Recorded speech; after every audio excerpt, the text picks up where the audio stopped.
Live from parts unknown, you're listening to Simon Miller's Pro Wrestling Podcast, the only wrestling podcast on the planet, we think. Sit back, relax, prepare for positivity to run through your veins as Simon Miller gives you your weekly dose of powerful pro wrestling audio. It is Miller Time. Hello and welcome to Simon's Pro Wrestling Podcast. My name is Simon Miller, and this is a pro wrestling podcast, as you know. And if you don't, now you've had all the information. I want to thank everybody who, I think a lot of people listened to the podcast more last week than they do usual. And loads of people sent me messages on Twitter saying they enjoyed it and to keep going. One guy didn't even know I did a podcast. A shout out to that guy who got in touch with me and was really excited. I was like, all right, dude, it's just me talking for an hour, but great, excellent. And if you do listen to the podcast, you will know that we always get Patreon guests on. We didn't get one on last week because there was just an absolute, timings didn't work out. It falls through all the time, but that's why we're doing an early one this week. And I'm very happy to say I've got Linnea on. Linnea, how are you doing today?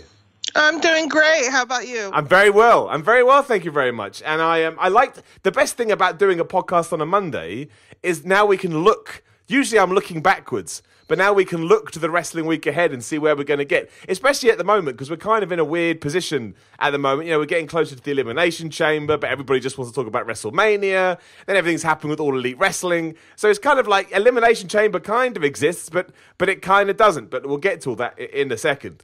As I always do with my Patreon guests, I like to know how we got into this crazy thing called pro wrestling. So, we'll start there today. We'll start at day one.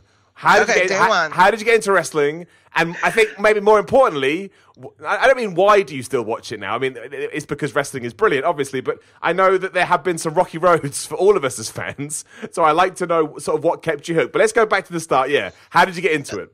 So the start was probably, I grew up in the 80s. And so during the prime Hulkamania phase, and my brother and sister actually, who are a little bit younger than me, were really into that and watching that. So I kind of watched with them a little bit, and then we kind of got into doing that and seeing all of the we didn't have cable, so we didn't have pay-per-views, but our aunt would kindly invite us over, and we could watch the pay-per-views and things like that. So I watched primarily in the 80s and then kind of fell out of it. And then recently just came back to it a couple of years ago.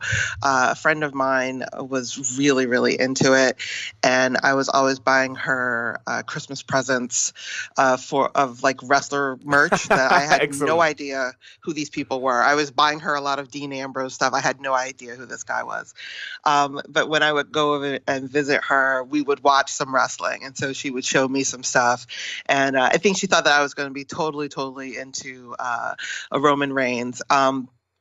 So she kept showing me stuff. She would tell me about people that she hated, and she hated Seth Rollins. This is the story. She absolutely despised Seth Rollins. When she showed me the Shield, he was the one that I liked the most. Great. So then I really started getting into it because I was like, what's going on with these people? I like these people. This is interesting. So I started, going into that full on. And then the fun part is not only have I been able through the network to go back and watch all the old stuff that I remember from like the 80s and like early 90s and stuff like that. I used to love Macho Man and stuff like that.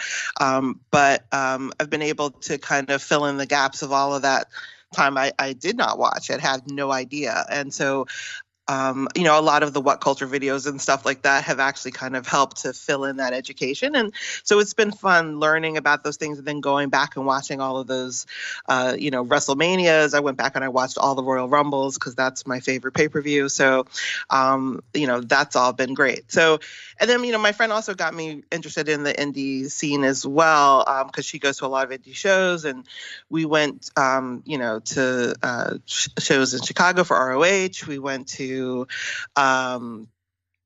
I went to All In. Amazing. We went to All In. So that was really wonderful. She's expanded my knowledge as well to New Japan and things like that. So I'm fully in now. That is incredible. I mean, that is quite the change from a few years ago, being a sort of a Laps fan and thinking, I used to like this stuff, to who's Dean Ambrose, to, oh my gosh, this is the greatest thing I've ever seen. Yeah, no, it's totally true. And my my father, I kind of use him to test different stuff because sometimes I'll be like, I'll watch things and he always has like funny comments. But he's just like, I don't see how you're as into this. Like you're like really way into this.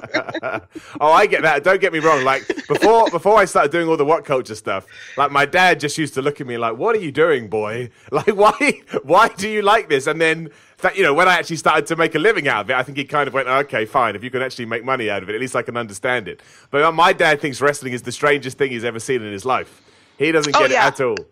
It's really funny because my dad absolutely, he's watched everything that you can possibly watch through all these streaming services. So like sometimes he loves to like predict things. So like with the wrestling, he's totally, if we watch it, he's totally predicting like, this is going to happen. Well, that's going to happen. Well, this is going to happen. And then the funny thing, because he's just like, this is not wrestling. Like, I watched wrestling in the 60s. This is not wrestling. So it's just funny. I tell him like, well, this is evolved. And, we have all of these, the flips and all the things like that. And it's funny, but when stuff that he does like or people he does like, I always find that really interesting because I kind of find him to be kind of like the regular person, you know what I mean? We're so really into it. So I always find that we watched, when Daniel Bryan got his wonderful new belt, we watched that. And my father was like, who is this guy? Like, I want to know who this guy is. So I told him the backstory of that and everything. That was really good. So.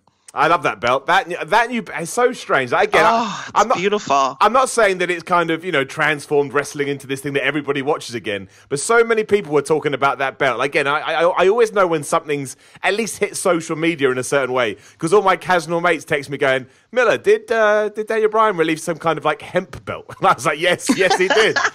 That character is just phenomenal. From top to bottom, it's just brilliant. It's phenomenal, and I think that's what actually drew my dad in to ask more questions about him. But the belt itself, if they don't put that up on the website for sale, that's a lost opportunity. I mean, it's a beautiful anyway, and just the storyline around it and everything is just fantastic. And I mean, Daniel Bryan is doing some amazing work. I mean, it's great. Like, he's tapped into this vein of people who really are just pretentious about their veganism or whatever, and it just you really kind of turned it into a thing. It's brilliant. It's very sort of reflective of society because it's that classic thing of when you hear what he's saying, yeah, I agree with you, but the way you're delivering it makes me want to punch you in the face. Like it's so well done. That's the magic around it. That's totally the magic around it. And that's, I wonder with him too, if he's given more free reign than other people, like, with the scripts and things as they kind of loosen up a little bit with that, because if it's just him, I mean, it's fabulous. Well, I remember, so if you go, I don't know if this was a WWE thing or just an indie, or whatever, there was some kind of vibe though, that Daniel Bryan didn't know how to cut a promo. And I find that crazy. I remember I watched that last promo he did, and I was like, who? Because, I mean, I'm sure that he is better now than he was in the past, but I don't think you go from being absolutely terrible to absolutely, brilliant within a space of however many years. So, yeah, he always had the stigma around him that he couldn't cut a promo. And I just think is that not true at all? But given that there are a lot of people talking about, given that we're out of the 2018 now, and people saying, who would you give promo of the year to? I hear Daniel Bryan's name come up all the time. And I'm like, yeah, of course. Because, I mean, the only thing he doesn't have, if you're looking at it from a stereotypical WWE point of view, is he's not massive. But that's it. Otherwise, he's got everything else you could possibly want. Oh, no, absolutely. I mean, the skill level, he's interesting to watch as well. I think that's the thing. He just, makes it great. I would just feel like, for the promos are so stilted, and that you have those people who can rise to the top of that, and that's like really great. Like, I love Samoa Joe. Like, I was kind of like, if there's a thing in tennis, because I love tennis, that who would you get to play for your life? And I was like, if I had to get someone to talk for my life, like I would get Samoa Joe. like he's just fantastic. So there are people who are I kind of hope that, there have been rumors that they're letting up a little bit and letting people talk a little bit more on their own and stuff like that. And I kind of hope that does happen. I think that would, really make people identify a bit more with the superstars, you know what I mean? And then kind of allow some people to shine. Maybe some people honestly haven't been able to shine with the promos because of what they've been given to say, you know what I mean? As opposed to like cadence and just kind of the rhythm of how they're speaking. You know, there's something about the rhythm of the way that The Rock speaks that, you know, pulls you in, right? But, you know, it's the words as well, you know. Although Rhonda, they let her say stuff, and sometimes the things she says, I'm like, what? Like, that's it's English. I understand those words, but together they don't make sense. No, she's an interesting one because I kind of believe everything that she says because she looks so pissed off when she says it. So I'm like, okay, I can buy into that. But when that's my kind of initial reaction. But when that calms down and I've processed at the actual words, I'm like, what was that? Yeah. Like, what does that mean? Like, I know it was like a biblical reference. Well, I assumed it was. But the one when she said, you know, does Sasha Banks want me to cut off my hair and wash her feet? I was like, Rhonda, if you're going to make analogies and metaphors, you need to build them up. You can't just say the words. It doesn't make any sense. So strange. So strange. I feel like she's one person, like in her head, she's in her own rhythm and she's saying all the stuff and then like it's just not making sense when it's coming out. Like but you know, she's allowed to do that because she's Ronda Rousey and you know, so you know, that's that's a thing. But like there's some people I just like, I really do wish that they would just like, I don't know, send them to an extra promo class or something. Like yeah, no, definitely. I think you hit the nail on the head a minute ago in the sense that even when you kind of go back to somebody like Dusty Rhodes was an incredible promo, but sometimes if you actually sort of wrote down what he said and how he said it, you'd be like, this is nonsense. Like, this doesn't make any sense at all. But the way that he delivered it and like everything you said, intonation, cadence, that's what makes it a good promo. And I would much rather live in a world where we get sort of interviews that we do with Ronda Rousey, where you're just absolutely baffled, but then you also get maybe a Daniel Bryan or The Rock or whoever, where you kind of let wrestlers sink or swim.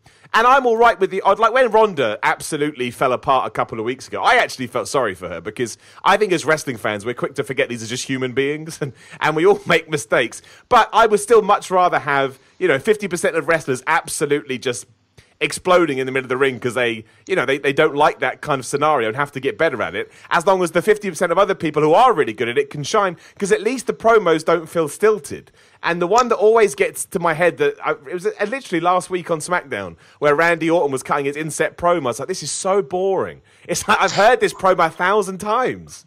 Yeah, the at least they've gotten away from the, what was it, like the Instagram, the typing or whatever. What was that? Yeah, the graphics. The graphics were bad. But yeah, all the inset promos and things. I kind of hope that, you know, with AEW on the scene, that the WWE really thinks about very simple ways that they can change their presentation. And I think the way that those interviews are done, even the interviews are absolutely like insane. I honestly think that sometimes the interviewers are just there to hold a microphone up and actually just, you know, let people talk. Like I want them to find a different way to do even just little things like that. I think would make a huge, huge difference, you know? And so I don't know, like, and I know one of the rumors is that, you know, Fox wants them to be more sports-like and stuff like that. And, you know, there are other ways to do those things. There's other ways to do promos. Like, and Mustafa Ali did a promo like the other week on SmackDown. It was like amazing. So let people do other things like that, and, you know, allow them to have a little bit more freedom in those things. You know, those are the things that actually make you kind of sit up and remember, because it is different. And I know that means that if they continue doing it, it becomes the same. But I just think, you know, when they promise us this great change, not a lot has changed, but those are simple things that they could do. I wonder, you know, they're just so stuck in their ways of, this is how we present this and this is how we do this. And, you know, as always, when you're the biggest, you know, group around, you don't have to, you know, change anything. And so I'm kind of hoping that, you know, they'll be more open to doing stuff like that, because I think it'll just make it more interesting, and you create all these moments. The fun thing about Becky has been that, you know, she has managed to create these moments on her own that are not scripted, you know what I mean? And so they just resonate more with people, I think. And they should allow people to do a bit more of that. No, I don't. I think they do with Becky Lynch. I think that's the reason people like it so much. Because I hate this word, but it's true. It felt organic. It didn't feel like this was some kind of grand plan. It was just a swell of support, and that always feels nice because then it kind of feels like you're on the ride with Becky Lynch. You're like, we all did this together, and not only that, you kind of, you got yourself into that position. We always wanted to see you in that position, and now you're there and you're smashing it. We can absolutely, jump on board with that too. And that just creates the atmosphere that we've got now. Whereas, the whole Ronda Rousey, Becky Lynch, we can throw Charlotte in there too. Absolutely the most interesting thing about both shows. And absolutely. Yeah, and WWE knows that too because, again, if you haven't seen, we've got Raw we've got Raw later on. They've already put out their press release or whatever you want to call it, saying the McMahons invite Becky Lynch back to Raw again because they know that's the firecracker at the moment. When she turned up even last week, I was like, oh, they understand. They get it now. Like, they're going to have her turn up on the shows because they know people are going to want to watch that they want to see her. And it, blurs the lines of the brands and everything. And I was just like, I'm glad that they recognize it. And, it's a shame if you think about how long she wallowed in the position that she was put in, and that was such greatness there. And, I remember people saying that they felt like her accent was bad and all these things like that. And it's just like, look how ridiculous all of that is. Yeah. We hang on every word she says now. And I mean, she could just do it with a look. With just a look, she really, like you say, organically created the situations and stuff that we were just like, yeah, we're on board with her. So, I hope that these are all just lessons that they're learning from, and that they're, and I know sometimes, they want, it's something that if it's not something they didn't create, then it's a problem, right? And so I hope that they're more open to more organic situations like this occurring. And when people, when the universe is behind people, continuing to support them as opposed to burying them, Rusev, and giving them the opportunities and the shots that they deserve. No, I couldn't agree more. And I think the rumor was that Kevin Dunn, if you don't know, people at home listening, Kevin Dunn's the executive producer in WWE. So basically like Vince McMahon's right-hand man. Yeah, apparently he was a big naysayer towards Becky Lynch because she had an Irish accent. I'm like, is it like 1912? Like, it's 2019. We live in a crazy world where everybody's accepted. Everybody, that blew my mind. Like, that kind of stuff doesn't matter to me at all. Like, I either like somebody or I don't like somebody, and that's as far as it goes. Like, it's never going to come down to accent. It's going to come down to just the general feel of that character and what they're doing with them and what I meant to think. So that was strange. But you're right. I hope that they have moved past that. You mentioned AEW as well, hopefully having an influence on that. Obviously, tickets for their Double or Nothing show go on sale today. Apparently, there's just crazy interest in the pre-sale codes. Pre-sale was like, what was it, 12,000? Codes have already been. Yeah, codes have been. Yeah. So given that it's meant to be, I think now they're saying the venue's been set up for 11,500 people. So if 12,000 have codes, and say you want to go with at least one other person, they've already sold out. They haven't even got on sale absolutely. But you mentioned how important that could be on WWE. Like, as we're starting to see, I understand it's the internet. This is what the internet does. But straight away you have those people that are really excited about All Elite Wrestling because, again, it's already fired a shot across WWE's bow because Chris Jericho's gone there. It meant Kenny Omega had somewhere else to go, and now they're going to sell out a show and people are interested in it. But straight away that also means you get the naysayers going, oh, we're getting too excited. But you've already rightfully pointed out that it could even affect WWE's presentation. I mean, just let me, what's your feelings on that at the moment? Where do you want it to go? Where do you see it going? And, just all that kind of stuff. Well, because my friend was so into this, she was so into Kenny and the Young Bucks and everything. I felt like I got really into it as well. And so there's a part of me that's just like, I am thrilled for them for the hard work that they've put in and gotten themselves to this place where they're able to do this and to create this company and really present wrestling in a way that they want to for the fans to enjoy and to provide something that is different than WWE. And there's not to say that there's anything wrong with WWE if that's what you like and you enjoy, right? I think sometimes, the thing about WWE is they have shareholders, right, and everything, and so they're looking for a wider audience than maybe, say, what people who are like internet fans or something are really into specific things. They're going for the general, like, we want to please, like, everybody or what have you. And so I think that's where AEW can be really great, because they have this niche to do something a little bit different than WWE, and to really kind of get into the pulse of what fans and stuff would really enjoy. So like, I hope that it's successful just for that, just that the idea of some people who have worked really, really hard in their career, wanting to take that next step in a different direction. And I am so pleased that it's not their own money too. Like, when I heard that they had a real financial backing, I was like, okay, that sounds like the way to do this and the way to go. So, I think there's always going to be naysayers. There's always going to be people who either don't want to see things succeed or just want to say that they don't want to see things succeed. Like that's the case for anything.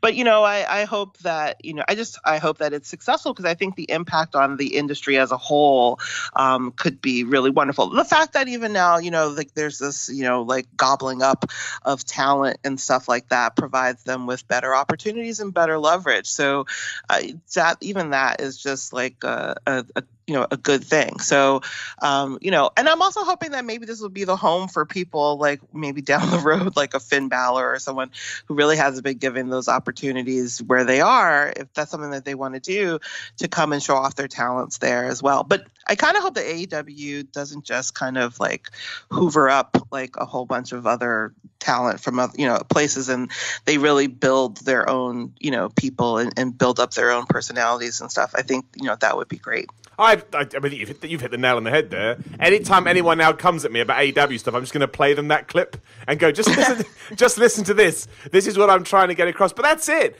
That's why it's so cool, because it does put WWE in a position where, Finn Balor's the perfect example. If you didn't have any plans to push Finn Balor, well, you may want to change that, because now there is a viable option. I mean, there was a viable option out there for him anyway, but now there's an even bigger one. And the more options that wrestlers have, certainly, creatively people get more interesting. Obviously, the finances change things. And that's why I get so excited about it. Like, it doesn't matter if it dies out in 2 or 5 years. I mean, I hope that it doesn't, but it's irrelevant. The point is, enjoy it what it is now. They've clearly got momentum. They're clearly trying to do something different. I think Cody Rhodes, the Young Bucks, Kenny Omega, all of them together have really smart wrestling minds, which, backed with the money, backed with the Khan's money. I just think that's a great recipe for success. And everything they've done so far, be it the announcement of the card, the women's division they've talked about, the tag team division they talked about, making that a big deal, it kind of ticks every single box. And even, I saw so many people going, oh, but I've never heard of any of these wrestlers. That's the whole point. That's why it's exciting. Like, it's brand new people that you can go and watch and decide whether you like them or not. Like, if you are bored of the status quo and you are bored of tuning into Raw and SmackDown every week because you feel like you see the same faces, well, AEW is going to go, hey, the Young Bucks, right? Well, they're taking on these 2 people you've never heard of before. And that's exciting to me. I think that's really good.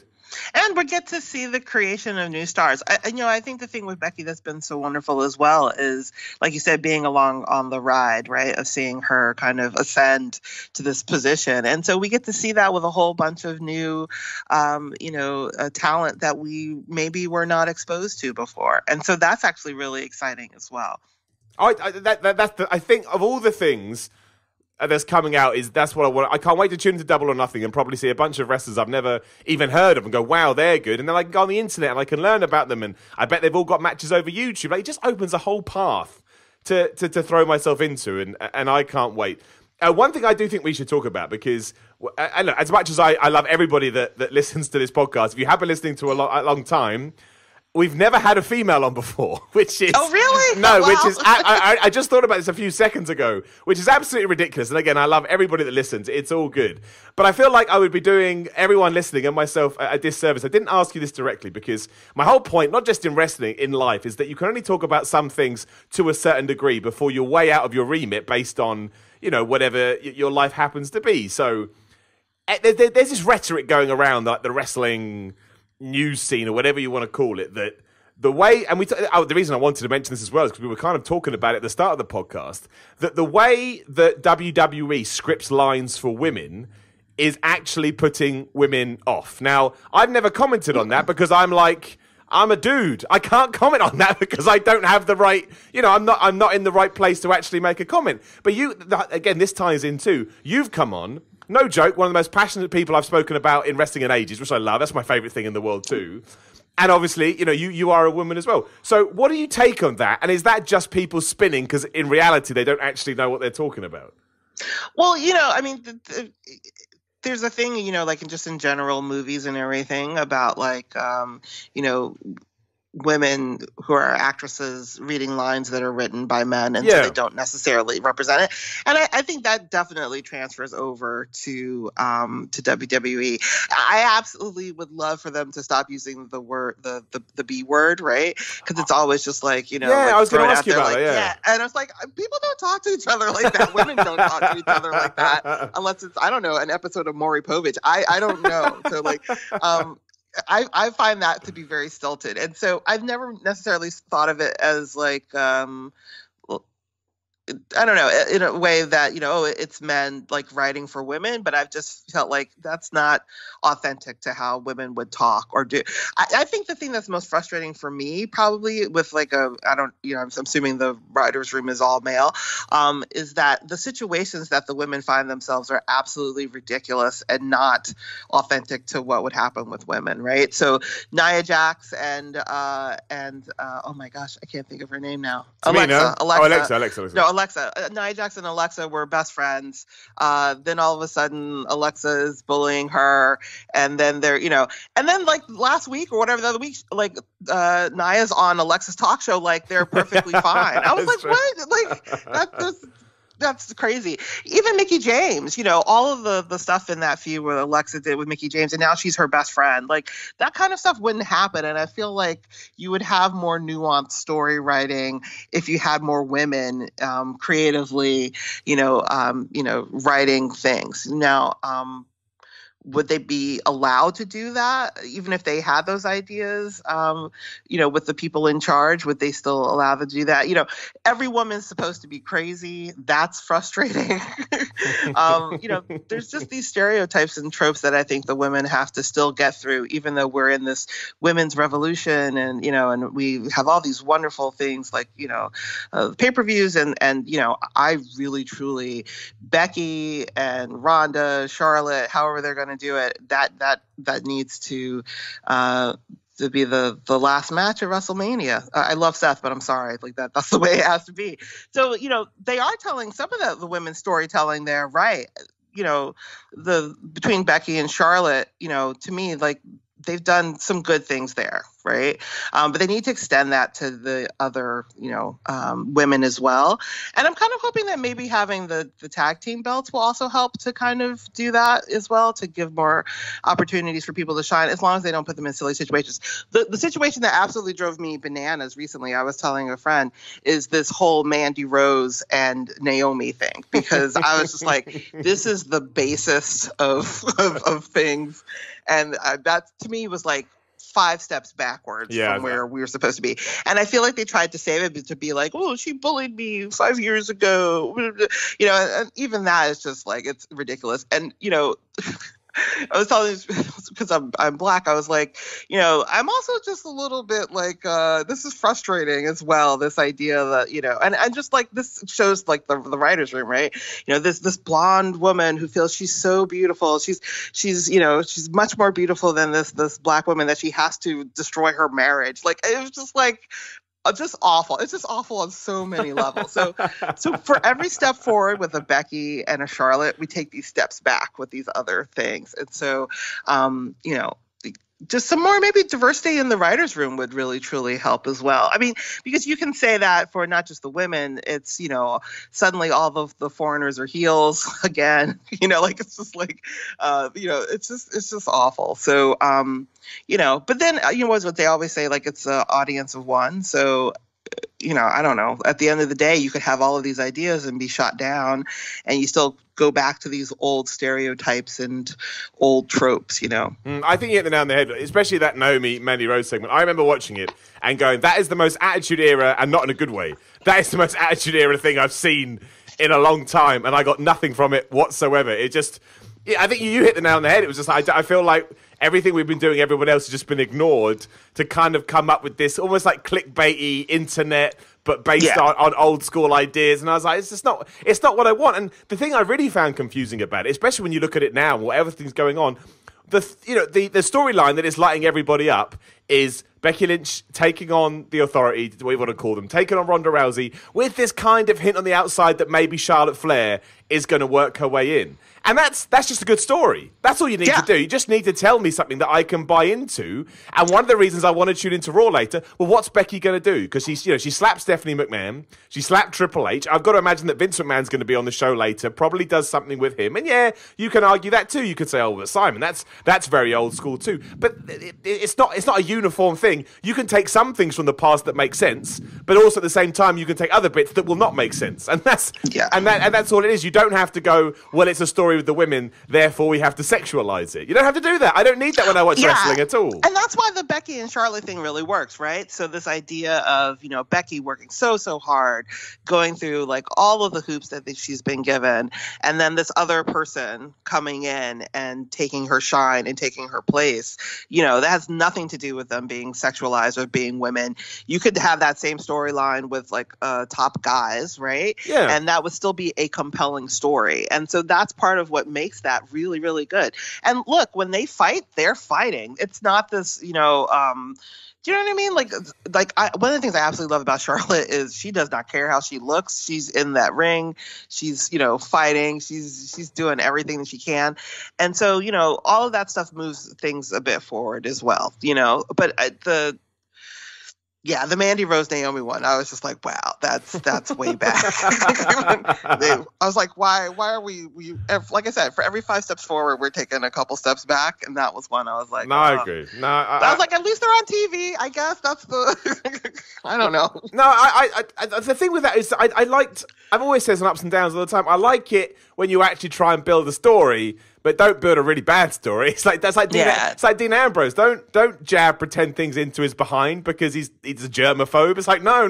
This is going the wrong way entirely. And you mentioned the women's tag team belts. If they do that right, I think they could be great. I think I really want Sasha Banks and Bayley to win them because I just think that would justify everything they've been through over the last year, which has been pretty slapdash by WWE. They're feuding, they're not feuding. So I think you can actually cement all of that by having them as a proper tag team, allowing them to go on this big run, like really building up the tag division. I'm still hoping that means they're going to be able to fluctuate between Raw and SmackDown because I think that will help them as well. And they're great wrestlers. And I don't know, I think the way they've done that, and I quite like the idea of doing it in the Elimination Chamber too. I think that would just make it, hopefully gives it more impact when they do win. Yeah, I'm excited about it. And if we can take that and start building that using the same foundations that we've done for Becky, Charlotte, Ronda, and so on and so forth, then hopefully when we get to next year's WrestleMania, we're not just talking about one big match, there'll be loads of them, which is how it should be, right? No, absolutely. It's funny because when I heard was in the Elimination Chamber, I was like, okay. It is weird. Right. It is weird. That's weird. But, but look, that's part of the something new, right? So we have to be open to the something new, right, as well. But, I really do hope that it allows other people to have their a little bit more time to shine on the show and provides, some really good storylines between people and, it'll be, really great. I think the most interesting part is the fact that they would have to go between shows. I mean, even that kind of injects something new and a little bit different into the shows as well. So, I mean, it's kind of all good right now. Let's, see how things shape up and, and where they go. I do want to talk about Seth Rollins because you mentioned how much you like him. But before we get there, just because I did tweet this out yesterday, I do think it, but I won't lie. I also did it a little bit because I know how people would react and sometimes act like a child. I quite like the idea of Charlotte being in the main event because for 2 reasons. One, I think it will make it a better match. I'm clearly one of the few people that likes the triple threat match, but I also think adding Charlotte into it fundamentally will make it better because I really appreciate how good she is. However, as I found out on social media, I'm an idiot and I don't know what I'm talking about, but I would like your opinion too before we move away from it. What would you like in a dream world? So I do want it to just be Becky because I think that's the whole revolving storyline, right? Is Yes. that, she gets these opportunities and then Charlotte weasels her way in. So it kind of honestly would make sense, right? To have Charlotte weasel her way in. I think just from a talent standpoint, she's so good. She would definitely add to the match. But, in some ways it would be nice just to have a one-on-one match. So you don't have any quote unquote shenanigans or anything like that as a way out that could maybe deflate the match in some way. And that's not on Charlotte. That's just on whoever's writing it and comes up with what they're going to do. But Charlotte's amazing. I kind of feel like if it's going to be the main event at WrestleMania, all three of them have to be in it to be able to say that they were in that main event because they've all earned it, right? Yeah. So I can totally see that. But there is a part of me that just wants Becky to have her moment alone, kind of. No.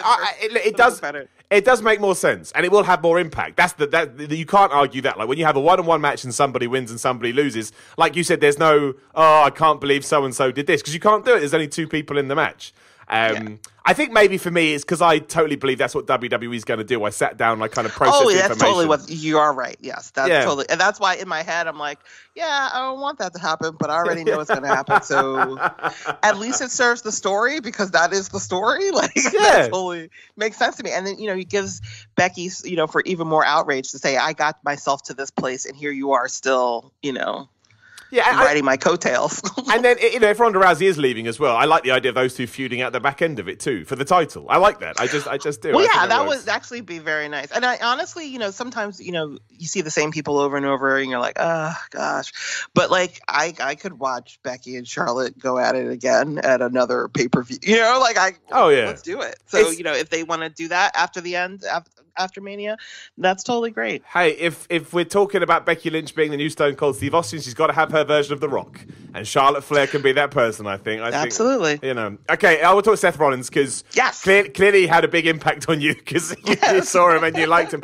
Now I can kind of figure out why. Seth Rollins was a weird one for me when the Shield first came around. I too. It was just something about Dean Ambrose. He was so weird and kind of, he had an aura to him, I guess. I warmed to him. But then as soon as Seth went heel and with a knee injury and everything he's done since, I think for a lot of people, obviously not yourself because you had a more immediate liking to him. But to me, it's just kind of the consistency. I was like, man, he's good. Now he's just like he's Seth Rollins. But obviously you see him and you're like, that's my guy. So just talk to me about Seth Rollins, what you like, what you don't like. And because right now, he's the guy, in terms of he's the guy. He's the man. It's funny because I'm completely like all flipped and turned around, right? So when I really got into it and started watching it, I started watching the Raw after the WrestleMania where he faced Triple H, right? And I had no idea what was going on. Like I was completely lost. And I had seen all the Shield stuff, so I was like, okay, this is different. Okay, I get he's a good guy now. Like, okay, fine. And so, I went back and watched a bunch of stuff. I watched all the Shield stuff and his, solo heel run, and it was all great. I think I have to tell this story, though. This is funny. My sister and I went to SummerSlam a couple years ago, and so I was just like, yes, I can't wait, to Seth and Dean were going for the tag team belts, and my sister, who had been watching all along, was just like, I can't root for him. He's not a good person, and I was just like, but he's a good guy now. Yeah, he's changed.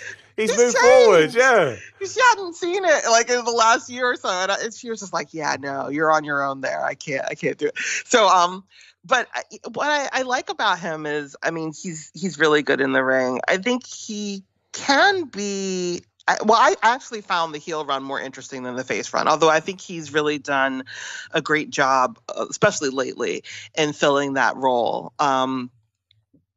There's just something about watching him in the ring that I find really fascinating, and I like his moveset. Although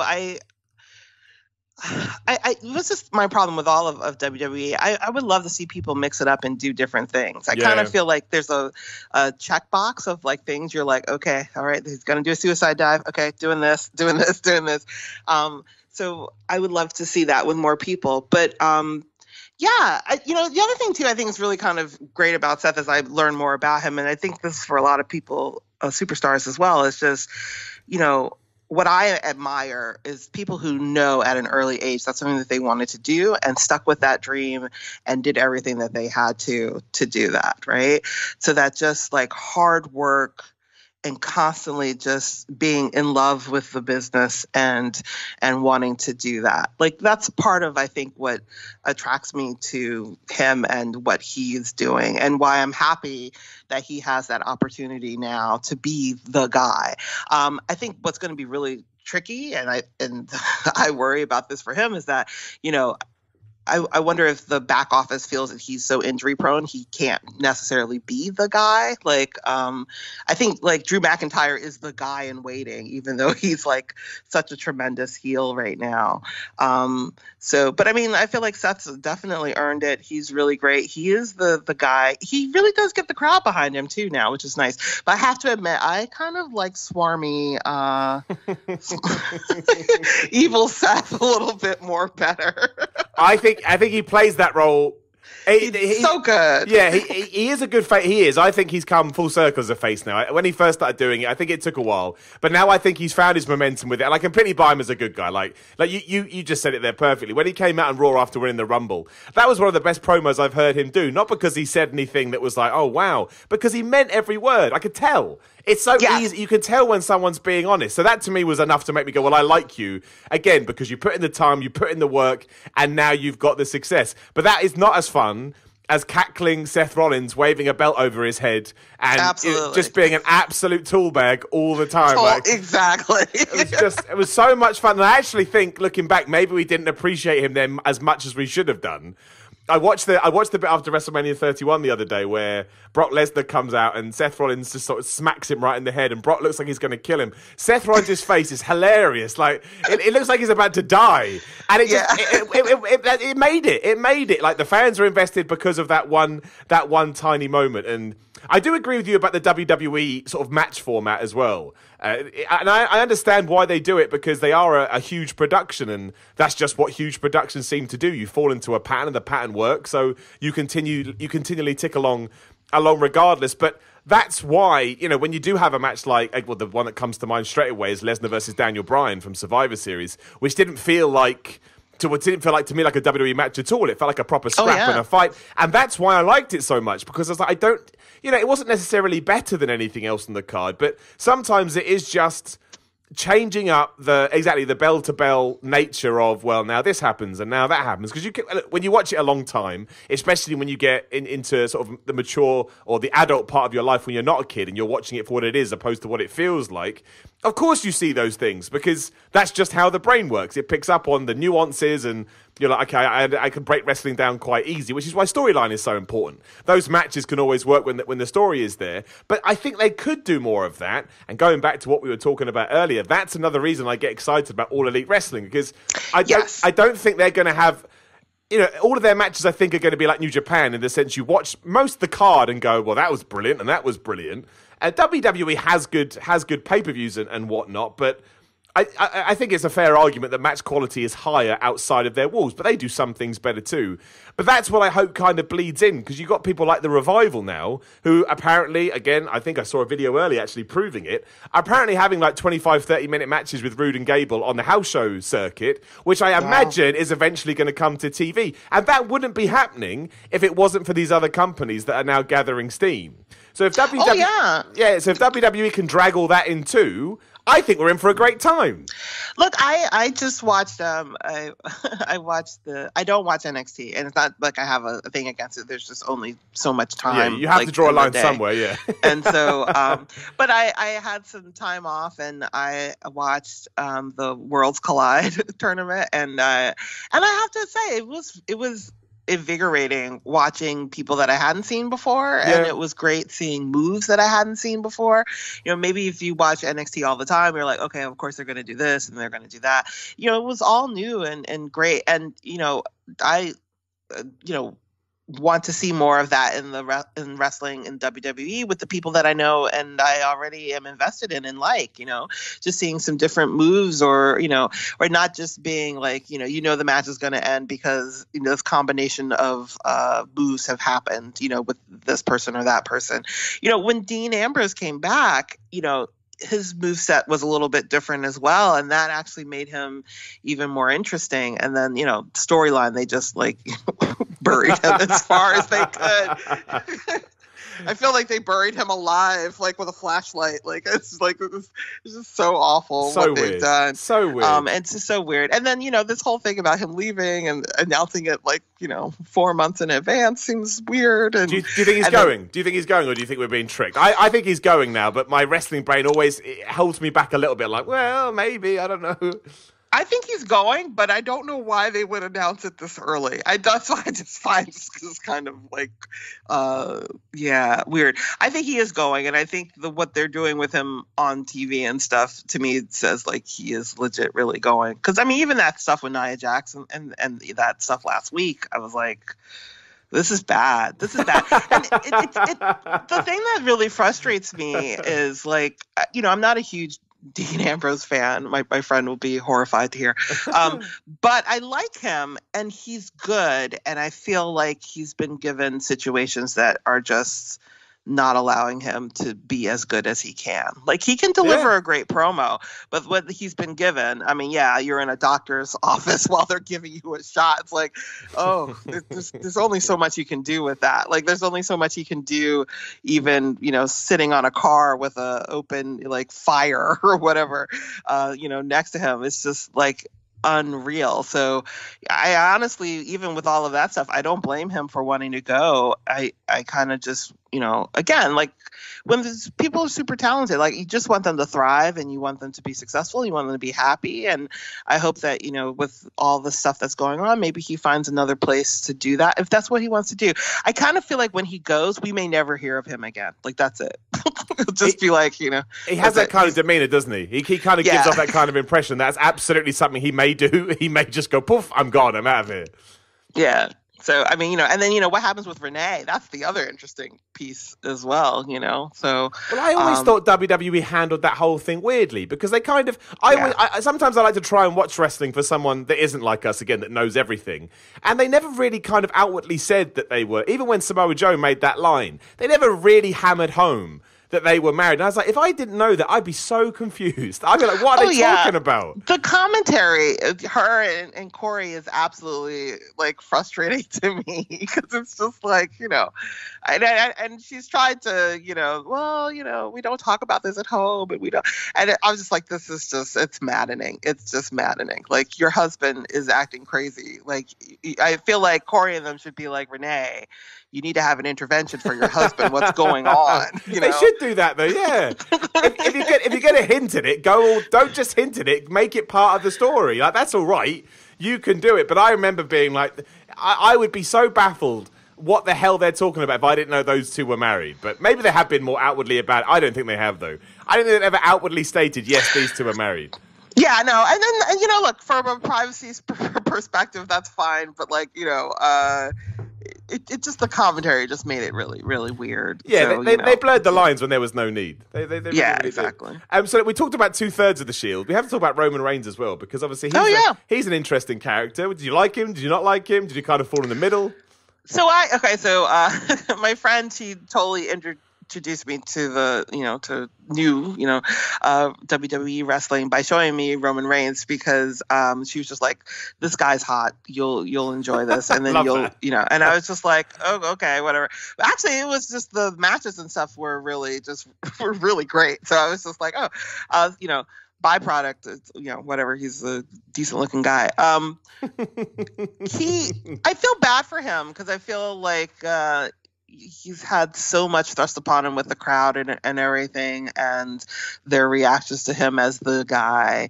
And I think there's so much more there for him to do. And I honestly, as we all are, I can't wait for him to come back, healthy and strong and ready to go. But I also think it's interesting this is totally the old school, like, don't put all your eggs in one basket. I feel like WWE, they put all of their eggs into that Roman basket. And then it was just like, and I think we don't give enough credit to the fact that it was that way so much that it took them, I feel like, so long to recover from that, because that was their only plan.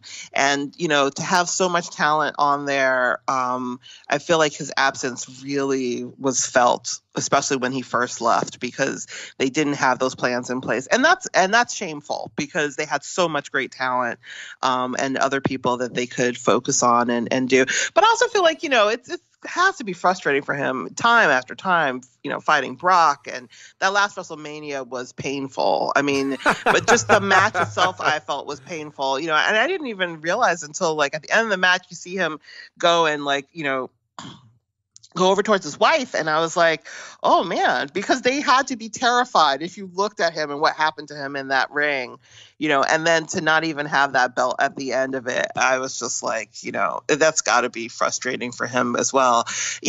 It's everybody has that person in the office, or it could be you, right? You go to work every day, you do everything that you're supposed to do.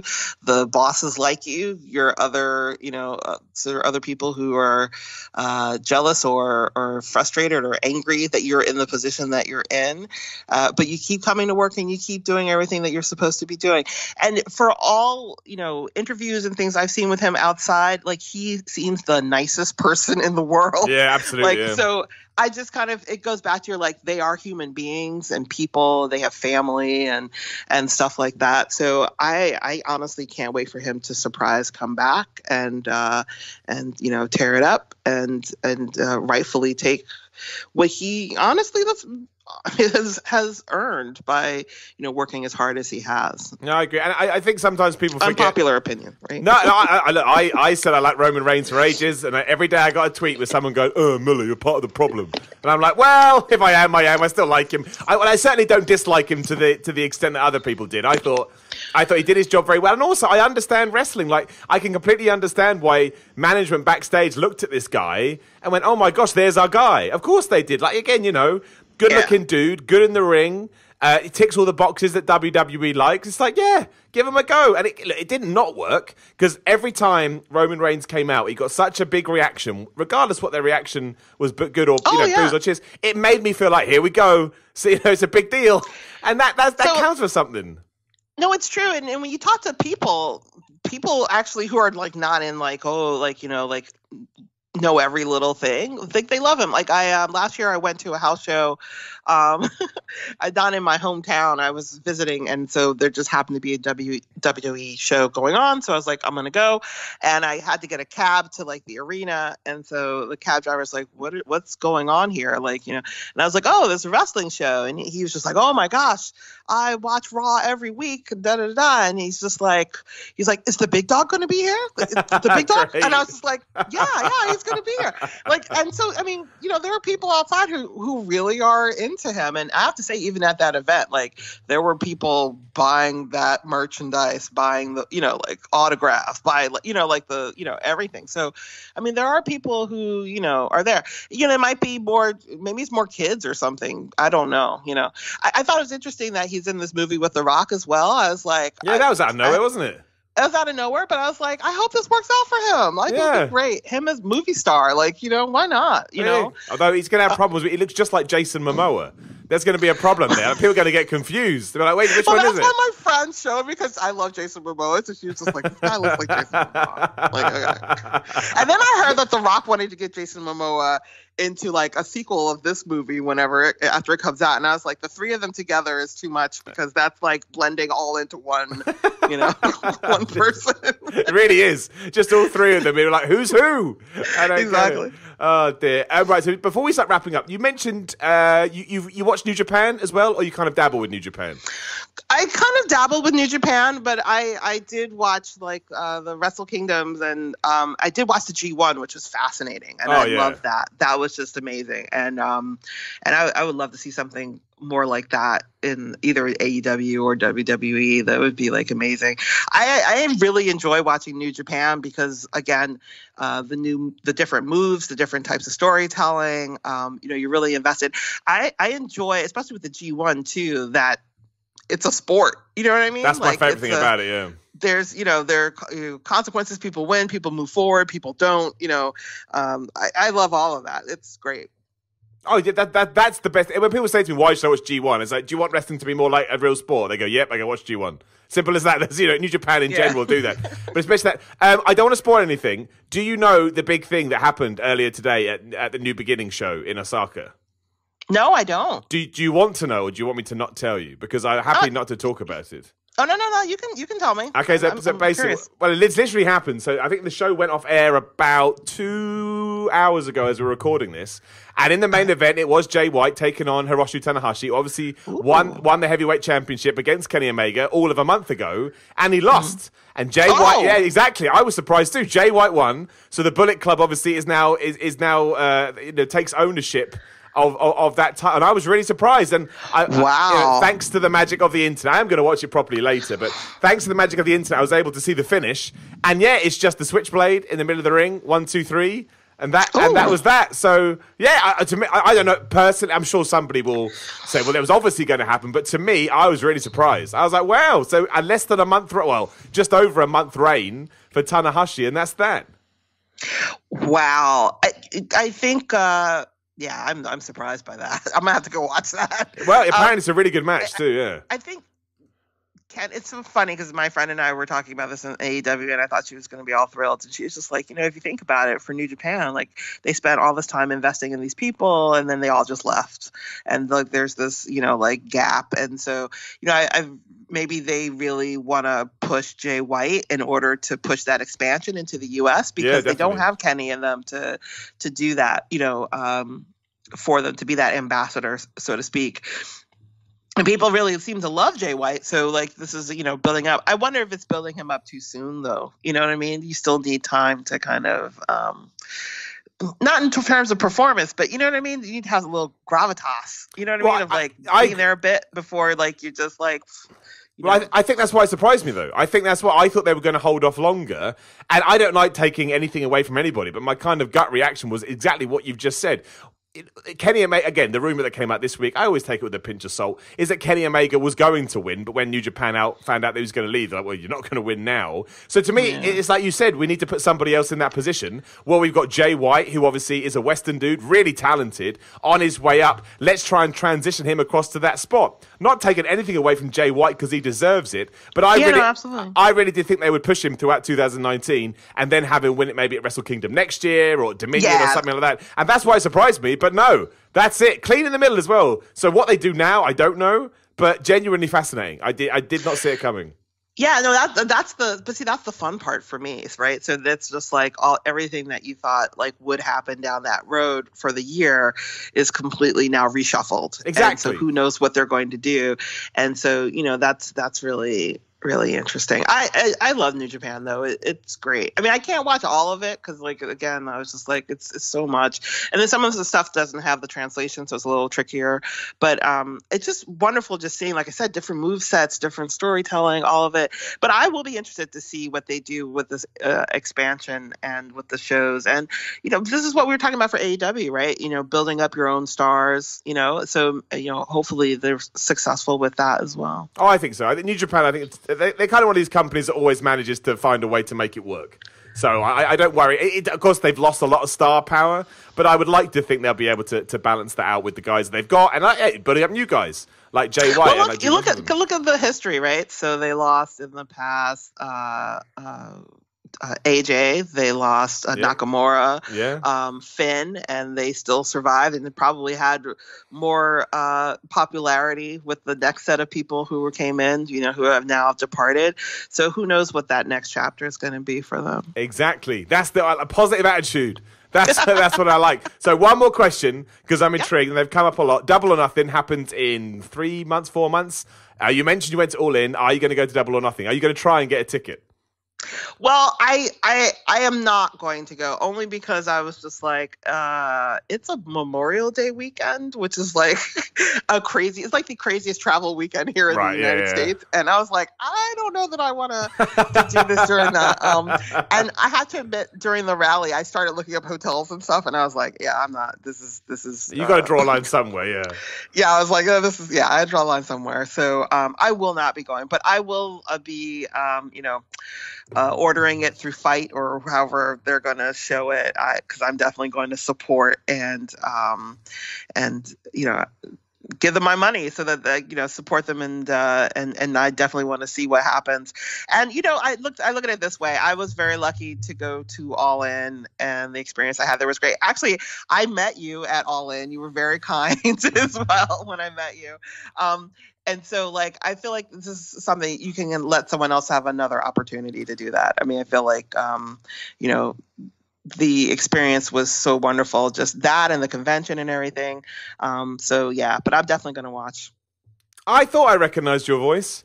Obviously, just to break this down a little bit, I use Skype to record this, and obviously I have a little picture of you up, and I was like, I swear I know her, but I just thought I was going crazy. I was like, no, you don't. But there you go. I knew it. No, I did. I met you at StarCast, and I gave you a little drawing. I thought that was. That's what I thought. I thought that was you, but I didn't want to say it because I thought if you get it wrong, Simon, that's just rude. That's just rude all around. So I was like, well, that I see, right? So now you're on here. I still have that picture. I have shown that picture to a lot of people because that's one of the nicest things anyone has ever given to me. So that put a smile on my face for days. So thank you so much. That was lovely. Oh, thank you. Well, thank you for not only this podcast, but your personal blog. And you do a lot of mental health things. And I've always found that very helpful as well. So I appreciate that. Well, that's very, very kind of you to us. Very touching. Thank you very much. But again, that picture was, I put it a lot of people got a text message from me that day going, look how nice people can be. So that was, but you're very welcome. And also, obviously, thanks for coming on. Thanks for your time. Yeah. This has genuinely been an awesome chat as well. So I really appreciate it, especially because I know the time difference, as we talked about before we came on here, is just crazy as well. Oh, no, thank you for having me. This is wonderful. It was good. And you definitely have to come back because your perspective is great, and your positivity. I'm all about positivity. I love the positivity. So basically, for the rest of the week, people that do tune in, make sure you come and join the live show on Wednesday. You can do that by going to youtube.com/The Miller Report Rules. I think this week we'll be going live at 1 p.m. GMT. I'm going to start doing them later in the week soon, so that, again, people that do live in different time zones can come and join. But just keep an eye on my Twitter for that. That's at SimonMiller316. But for now, thanks for joining me on this Monday. Make sure you enjoy Raw. Make sure you tune into What Culture tomorrow when we'll up those downs. But yeah, have a good day, and I will chat to you all again very, very soon.